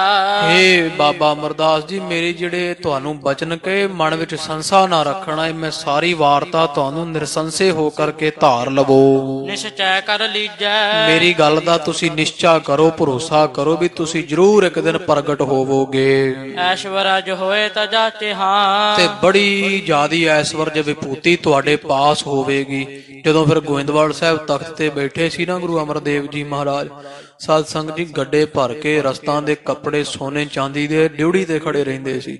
ਮਹਾਰਾਜ ਓਨਾ ਹੀ ਅੰਦਰ ਆਉਣ ਦਿੰਦੇ ਸੀ ਜਿੰਨਾ ਲੰਗਰ ਚ ਬਣਨਾ ਹੈ। ਰਾਤ ਨੂੰ ਭਾਂਡੇ ਵੀ ਪਾਣੀ ਵਾਲੇ ਮੂਧੇ ਮਰਵਾ ਦਿੰਦੇ ਸੀ ਮਹਾਰਾਜ, ਸਗਲੇ ਜਿਹੜੀਆਂ ਗਾਗਰਾਂ ਸਨ। ਤੜਕੇ ਸਭ ਦੁਆਰਾ ਲੰਗਰ ਬਣਦਾ, ਵਧਿਆ ਲੰਗਰ ਵੀ ਬਿਆਸ ਚ ਰੋੜ ਦਿੱਤਾ ਜਾਂਦਾ। ਇਹੋ ਜੀ ਬਿਰਤੀ, ਇਹੋ ਜਿਹੇ ਅਕਬਰ ਵਰਗੇ ਬਾਦਸ਼ਾਹ ਵੀ ਖਾਲਸਾ ਜੀ ਗੱਡੇ ਲੈਣ ਚ ਲਾ ਲਾ ਕੇ 6-6 ਮਹੀਨੇ ਖੜੇ ਰਹੇ ਸੀ ਵੀ ਸਾਡੀ ਲੰਗਰ ਚ ਰਸਤ ਪਾਉਣ ਦੀ ਵਾਰੀ ਆ ਜਾਵੇ। ਤੋ ਉਹ ਸਮਾਂ ਆਉਣਾ ਸੀਗਾ। ਇਉਂ ਬ੍ਰਾਹਮਣ ਜੀ ਕਹਿੰਦੇ ਸਾਡਾ ਬਚਨ ਤੁਸੀਂ ਸੱਚਾ ਜਾਣੋ, ਤਬ ਹੂੰ ਤਮ ਲੀਜ ਦੀਜੈ। ਤੇ ਉਦੋਂ ਫਿਰ ਸਾਨੂੰ ਮਾਇਆ ਤੁਸੀਂ ਹੁਣ ਨਾ ਦਿਓ। ਜਦੋਂ ਚੱਕਰਵਰਤੀ ਪਾਤਸ਼ਾਹ ਹੋਵੋਗੇ ਅਸੀਂ ਤੁਹਾਡੇ ਕੋਲ ਆਵਾਂਗੇ, ਉਦੋਂ ਸਾਨੂੰ ਫਿਰ ਪੈਸੇ ਦਿਓ ਜੇ, ਜਿਹੜਾ ਵੀ ਅਸੀਂ ਮੂੰਹੋਂ ਮੰਗਾਂਗੇ ਫਿਰ ਉਦੋਂ ਤੁਸੀਂ ਦਿਆ ਜੋ। ਸੋਨ ਪ੍ਰਸੰਨ ਚਿਤ ਅਤ ਭਏ। ਬਹੁਤ ਪ੍ਰਸੰਨ ਹੋਏ ਬਾਬਾ ਅਮਰਦਾਸ ਜੀ ਸੁਣ ਕਰਕੇ। ਹੋ ਵਾਹ ਬਚ ਸਾਚਾ। ਕਹਿੰਦੇ ਚੰਗਾ ਭਾਈ ਬ੍ਰਾਹਮਣ, ਜ਼ਰੂਰ ਭਾਈ ਜੇ ਨਿਸ਼ਚਾ ਹੈ ਤੇ ਤੇਰਾ ਬਚਨ ਜ਼ਰੂਰ ਸੱਚਾ ਹੋਵੇਗਾ। ਮਿਲਹਾ ਅਹਮੈ ਤਬ ਆਨ ਕਹਿ। ਤੇ ਉਦੋਂ ਫਿਰ ਇਹ ਦੁਰਗਾ ਦਾਸ ਤੂੰ ਸਾਨੂੰ ਆਣ ਕੇ ਮਿਲੀ ਫਿਰ ਜਦੋਂ ਅਸੀਂ ਪਾਤਸ਼ਾਹ ਹੋ ਗਏ। ਲਿਹੋ ਜੋ ਕਰ ਜਾਚਾ। ਜੋ ਮੰਗੇਗਾ ਤੈਨੂੰ ਉਹੀ ਦਿੱਤਾ ਜਾਵੇਗਾ। ਕਹਿਤ ਜਿਸੋ ਮਾਰਗ ਚੱਲੇ। ਇਉਂ ਕਹਿ ਕਰਕੇ ਬਾਬਾ ਅਮਰਦਾਸ ਜੀ ਉਹ ਅੱਗੇ ਆਪਦੇ ਤੀਰਥ ਯਾਤਰਾ ਨੂੰ ਤੁਰ ਪਏ ਆ। ਆਵਨ ਕੋ ਧਾਮਾ। ਤੇ ਉਹ ਵਾਹਿਗੁਰੂ ਆ ਰਹੇ ਉਥੋਂ ਤੀਰਥ ਯਾਤਰਾ ਕੀਤੀ ਤੇ ਫਿਰ ਆਉਂਦੇ ਵਾਰੇ ਬ੍ਰਾਹਮਣ ਦੇ ਘਰ ਵਿੱਚ ਠਹਿਰੇ ਸੀ। ਉਦੋਂ ਬਾਅਦ ਯਾਤਰਾ ਕਰ ਬਾਬਾ ਅਮਰਦਾਸ ਜੀ ਆਪਣੇ ਘਰ ਬਾਸਰ ਕੇ ਆ ਗਏ ਆ। ਇੱਕ ਬ੍ਰਹਮਚਾਰੀ ਬੇਸ ਮਹਿ। ਇਸੇ ਤਰ੍ਹਾਂ ਫਿਰ ਅੱਗੇ ਇੱਕ ਬ੍ਰਹਮਚਾਰੀ ਸੀਗਾ, ਕੋਈ ਚਾਰੇ ਆਸ਼ਰਮਾਂ ਵਿੱਚੋਂ ਬ੍ਰਹਮਚਾਰੀ ਭੇਸ ਰੱਖਦਾ ਸੀ। ਜਿਹ ਮਤ ਅਭਿਰਾਮਾ। ਚੰਗੀ ਮਤ ਦਾ ਕੋਈ ਜਿਹੜਾ ਬ੍ਰਹਮਚਾਰੀ ਭੇਖੀ ਹੈ। ਮਿਲਿਓ ਸੰਗ ਸ਼੍ਰੀ ਅਮਰ ਕੇ। ਧੰਨ ਗੁਰੂ ਅਮਰਦਾਸ ਮਹਾਰਾਜ ਜੀਆਂ ਦੇ ਨਾਲ ਆ ਕਰਕੇ ਮਿਲਿਆ ਹੈ। ਕੀਆ ਬਚਨ ਬਿਲਾਸਾ। ਤੇ ਆਉਂਦਿਆਂ ਹੋਇਆਂ ਜਦੋਂ ਮਹਾਰਾਜ ਘਰ ਨੂੰ ਆਏ ਆ ਨਾ, ਰਸਤੇ ਵਿੱਚ ਕਿਤੇ ਇਹ ਬ੍ਰਹਮਚਾਰੀ ਮਿਲਿਆ ਗੁਰੂ ਅਮਰਦੇਵ ਜੀ ਮਹਾਰਾਜ ਨੂੰ। ਆਪਸ ਵਿੱਚ ਬੜੇ ਬਚਨ ਬਿਲਾਸ ਕਰ ਰਹੇ ਆ ਬ੍ਰਹਮਚਾਰੀ ਤੇ ਗੁਰੂ ਅਮਰਦੇਵ ਜੀ। ਚਲਤ ਪੰਥ ਸਭ ਕਥਾ ਪ੍ਰਭ। ਉਹ ਜਿਹੜਾ ਹੈ ਸੀ ਉਹ ਬ੍ਰਹਮਚਾਰੀ ਚੰਗਾ ਵਿਦਵਾਨ ਸੀ, ਪੜਿਆ ਤੇ ਰਾਹ ਵਿੱਚ ਪਰਮੇਸ਼ਰ ਦੀਆਂ ਕਥਾਵਾਂ ਬਾਬਾ ਅਮਰਦਾਸ ਨੂੰ ਸੁਣਾਉਂਦਾ ਹੈ। ਬਹ ਭਾਂਤ ਪ੍ਰਕਾਸ਼ਾ। ਤਰ੍ਹਾਂ ਤਰ੍ਹਾਂ ਦੀਆਂ ਸਾਖੀਆਂ ਤੇ ਬੜੇ ਤਰੀਕੇ ਨਾਲ ਪਰਮੇਸ਼ਰ ਦੀ ਉਸਤਤੀ ਕਰਦਾ ਜਿਹੜਾ ਹੈ ਉਹ ਇਸੇ ਪ੍ਰਕਾਰ ਉਹ ਮਹਾਰਾਜ ਦੀ ਸੰਗਤ ਕਰਦਾ ਜਾਂ ਮਹਾਰਾਜ ਉਹਦੀ ਸੰਗਤ ਕਰਦੇ ਹੋਏ, ਕਿਉਂਕਿ ਉਦੋਂ ਪ੍ਰਗਟ ਨਹੀਂ ਸੀ ਹੋਏ, ਇੱਥੇ ਬਾਸਰ ਕੇ ਨਗਰ ਆਉਂਦੇ ਵਾ, ਇੱਥੇ ਕੁਝ ਸਮਾਂ ਉਹਦੀ ਸੇਵਾ ਕਰਦੇ ਬ੍ਰਹਮਚਾਰੀ ਦੀ। ਅੱਗੇ ਜਿਵੇਂ ਪ੍ਰਸੰਗ ਆਵੇਗਾ ਜਦੋਂ ਪੁੱਛਦਾ ਵਾ ਗੁਰੂ ਕੌਣ, ਕਹਿੰਦੇ ਜੀ ਅਸੀਂ ਤਾਂ ਗੁਰੂ ਨਹੀਂ ਧਾਰਿਆ। ਉਹ ਕਹਿੰਦਾ ਉਹ ਭਾਈ ਤੂੰ ਤਾਂ ਨਗੁਰਾ ਹੈ, ਮੇਰੀ ਤੀਰਥ ਯਾਤਰਾ ਜਿੰਨੇ ਮੈਂ ਰਟਨ ਕੀਤੇ ਤੀਰਥਾਂ ਦੇ ਸਾਰੇ ਬੇਫਲ ਕਰ ਦਿੱਤੇ। ਫਿਰ ਉਹ ਮਹਿਸੂਸ ਹੁੰਦਾ ਵੀ ਨਗੁਰਾ ਐਡਾ ਮਾੜਾ ਹੈ। ਉਹ ਅੱਗੇ ਜਿਵੇਂ ਕਥਾ ਆਉਂਦੀ ਫਿਰ ਗੁਰੂ ਅੰਗਦ ਪਾਤਸ਼ਾਹ ਮਹਾਰਾਜ ਦੀ ਚਰਨ ਸ਼ਰਨ ਵਿੱਚ ਬੀਬੀ ਅਮਰੋ ਜੀਆਂ ਦੇ ਉਹ ਸ਼ਬਦ ਕਹਿਣ ਤੇ ਬਾਣੀ ਸੁਣ ਕਰਕੇ ਸ਼ਾਂਤੀ ਆਉਣੀ। ਜਿਵੇਂ ਜਿਵੇਂ ਪ੍ਰਸੰਗ ਅੱਗੇ ਆਵੇਗਾ ਖਾਲਸਾ ਜੀ ਆਪਾਂ ਵਿਚਾਰਾਂਗੇ। ਇਹ ਜਿਹੜਾ ਦੁਰਗਾ ਦਾਸ ਬ੍ਰਾਹਮਣ ਸੀ ਫਿਰ ਆਇਆ ਸੀ ਮਹਾਰਾਜ ਜਦੋਂ ਤਖਤ ਤੇ ਬਹਿ ਗਏ ਸੀ ਗੋਇੰਦਵਾਲ। ਫਿਰ ਮਹਾਰਾਜ ਨੇ ਮੂੰਹ ਮੰਗੀ ਖਾਲਸਾ ਜੀ, ਫਿਰ ਇਹਨੇ ਮੁਕਤੀ ਦੀ ਜਾਚਨਾ ਕੀਤੀ ਸੀ। ਹੇ ਗੁਰੂ ਅਮਰਦਾਸ ਮਹਾਰਾਜ ਮੈਨੂੰ ਮੁਕਤੀ ਦੀ ਦਾਤ ਬਖਸ਼ਿਸ਼ ਕਰੋ। ਮੈਂ ਉਹੀ ਹਾਂ ਜਿਨ੍ਹਾਂ ਤੁਹਾਡੀ ਪਦਮ ਦੀ ਰੇਖ ਵੇਖ ਕਰਕੇ ਜਿਹੜਾ ਵਾ ਉਹ ਦੱਸਿਆ ਸੀਗਾ ਤੁਸੀਂ ਮਹਾਨ ਚੱਕਰਵਰਤੀ ਪਾਤਸ਼ਾਹ ਹੋਵੋਗੇ। ਮੇਰਾ ਨਿਸ਼ਚਾ ਸੀ ਮਹਾਰਾਜ, ਉਹ ਬਚਨ ਸੱਚਾ ਹੋਇਆ ਹੈ। ਮਹਾਰਾਜ ਕਹਿੰਦੇ ਭਾਈ ਅਸੀਂ ਚੰਗੀ ਤਰ੍ਹਾਂ ਜਾਣਦੇ ਹਾਂ ਦੁਰਗਾ ਦਾਸ। ਇਹਨੇ ਖਾਲਸਾ ਜੀ ਫਿਰ ਇੱਛਾ ਕੀਤੀ ਸੀ ਕਿ ਮੈਨੂੰ ਗੁਰੂ ਅਮਰਦੇਵ ਜੀ ਮਹਾਰਾਜ ਬ੍ਰਹਮੇ ਦੇ ਰੂਪ ਵਿੱਚ ਮੈਂ ਤਾਂ ਮੰਨਾਂ ਜੇ ਮੈਨੂੰ ਬ੍ਰਹਮਾ ਦਾ ਦਰਸ਼ਨ ਹੋਵੇ, ਤਾਂ ਕਿਉਂਕਿ ਬ੍ਰਹਮੇ ਦਾ ਪੁਜਾਰੀ ਸੀਗਾ। ਜਦੋਂ ਖਾਲਸਾ ਜੀ ਪੰਡਾਲ ਵਿੱਚ ਵੜਿਆ ਤੇ ਉਹ ਸਿੰਘਾਸਣ ਤੇ ਫਿਰ ਇਹਨੂੰ ਬ੍ਰਹਮਾ ਜੀ ਦੇ ਦਰਸ਼ਨ ਹੋਏ ਸੀ ਬੈਠੇ ਹੋਏ। ਮਹਾਰਾਜ ਨੇ ਇਹੋ ਜਿਹਾ ਰੂਪ ਧਾਰ ਲਿਆ ਸੀਗਾ, ਨਿਹਾਲ ਕਰ ਦਿੱਤਾ ਸੀ ਦੁਰਗਾ ਦਾਸ। ਸਾਰੀ ਉਮਰ ਦੇ ਖਾਲਸਾ ਜੀ ਕੀਤੇ ਜਪ ਤਪ ਜਿਹੜੇ ਸਫਲੇ ਕਰ ਦਿੱਤੇ ਗੁਰੂ ਅਮਰਦਾਸ ਮਹਾਰਾਜ ਨੇ। ਇਹ ਬ੍ਰਹਮਾ ਦਾ ਉਪਾਸ਼ਕ ਸੀ, ਬ੍ਰਹਮਾ ਦੇ ਦਰਸ਼ਨ ਲੋਚਦਾ ਸੀ। ਮਹਾਰਾਜ ਨੇ ਆਪਦੇ ਸਰੂਪ ਚੋਂ ਬ੍ਰਹਮਾ ਦੇ ਦਰਸ਼ਨ ਕਰਵਾਏ। ਉਹ ਸਾਰਾ ਪ੍ਰਸੰਗ ਗੁਰੂ ਅਮਰਦਾਸ ਮਹਾਰਾਜ ਦੀ ਕਥਾ ਵਿੱਚ ਉੱਥੇ ਆਵੇਗਾ। ਇੰਨੀਆਂ ਬੇਨਤੀਆਂ ਪ੍ਰਵਾਨ ਕਰਨੀਆਂ ਭਾਈ ਬੁੱਧੀ ਤੁਛ ਹੈ, ਹੋਈਆਂ ਬੇਅੰਤ ਭੁੱਲਾਂ ਦੀ ਖਿਮਾ। ਮਹਾਰਾਜ ਆਪ ਸਭ ਸੰਗਤ ਦੇ ਦਰ ਹਾਜ਼ਰੇ ਪ੍ਰਵਾਨ ਕਰਨੇ, ਲੋਕ ਸੁਖੀਏ ਪਰਲੋਕ ਸੁਹੇਲੇ। ਨਾਨਕ ਹਰਿ ਪ੍ਰਭ ਆਪੇ ਮੇਲੇ। ਮਿਲਿਓ ਸੰਗ ਸ੍ਰੀ ਅਮਰ ਕੇ ਕੀਆ ਬਚਨ ਬਿਲਾਸਾ ਚਲਤ ਪੰਥ ਸਬਤ ਕਥਾ ਪ੍ਰਭ ਬਹ ਪਾਂਤ ਪ੍ਰਕਾਸ਼ਾ। ਵਾਹਿਗੁਰੂ ਜੀ ਕਾ ਖਾਲਸਾ ਵਾਹਿਗੁਰੂ ਜੀ ਕੀ ਫਤਿਹ। ਹੇ ਅਚੁੱਤ ਹੈ ਪਾਰ ਬ੍ਰਹਮ ਅਬਿਨਾਸੀ, ਅਘਨਾਸ ਹੇ ਪੂਰਨ ਹੈ ਸਰਬ ਮਹਿ ਦੁਖ ਭੰਜਨ, ਗੁਣਤਾਸ ਹੇ ਸੰਗੀ ਹੈ ਨਿਰੰਕਾਰ, ਹੈ ਨਿਰਗੁਣ ਸਭ ਟੇਕ ਹੇ ਗੋਬਿੰਦ ਹੈ ਗੁਣ ਨਿਧਾਨ, ਜਾ ਜਾ ਕੈ ਕੈ ਸਦਾ ਵਿਵੇਕ ਹੇ ਅਪਰੰਪਰ ਹਰ ਹਰੇ ਹੈ ਪੀ ਹੋਵਨਹਾਰ, ਹੋਵਨਹਾਰ ਹੇ ਸੰਤਹਿ ਕੈ ਸਦਾ ਸੰਗ ਨਿਧਾਰ, ਆਧਾਰ ਹੇ ਠਾਕੁਰ ਹਉ ਦਾਸ ਰੋ ਮੈਂ ਨਿਰਗੁਣ ਗੁਣ ਨਹੀਂ ਕੋ ਨਾਨਕ ਦੀਜੈ ਨਾਮ ਦਾਨ ਰਾਖਾ ਰਾਖਾਹੀਐ ਪਰੋਏ ਹੋਏ ਪ੍ਰਭ ਸਰਣਾਗਤੀ ਕਿਰਪਾ ਨਿਧ ਦਇਆਲ ਏਕ ਅੱਖਰ ਹਰ ਮਨ ਬਸਤ ਨਾਨਕ ਨਾਨਕ ਹੋਤ ਨਿਹਾਲ ਕਥਾ ਨਿਤਾ ਪ੍ਰਤ ਹੋਤ ਹੈ ਸੁਣ ਹਸ ਸਿੰਘ ਸੁਜਾਨ ਨਾਨਕ ਗੁਰੂ ਗੋਬਿੰਦ ਸਿੰਘ ਜੀ ਸਦਾ ਕਰ ਕਰਹਿ ਕਲਿਆਣ ਵਾਹਿਗੁਰੂ ਨਾਮ ਜਹਾਜ ਹੈ ਚੜੇ ਸੋ ਉਤਰੇ ਪਾਰ ਜੋ ਸਰਧਾ ਕਰ ਸੇਵੰਦੇ ਵਾਹਿਗੁਰੂ ਪਾਰ ਉਤਾਰਨਹਾਰ ਜੋ ਸਰਧਾ ਕਰ ਸੇਵੰਦੇ ਵਾਹਿਗੁਰੂ ਪਾਰ ਉਤਾਰਨਹਾਰ। ਵਾਹਿਗੁਰੂ ਜੀ ਕਾ ਖਾਲਸਾ ਵਾਹਿਗੁਰੂ ਜੀ ਕੀ ਫਤਿਹ।